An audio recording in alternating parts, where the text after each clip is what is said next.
100க்கு 100 உண்மையே நான் நம்புவேன். அற்புதம் செய்திடுங்க, அதிசயம் நடத்திடுங்க.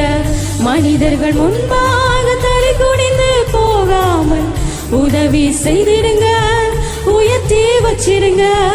மனிதர்கள் முன்பாக தலை குனிந்து போகாமல் உதவி செய்திடுங்க, உயர்த்தி வச்சிடுங்க.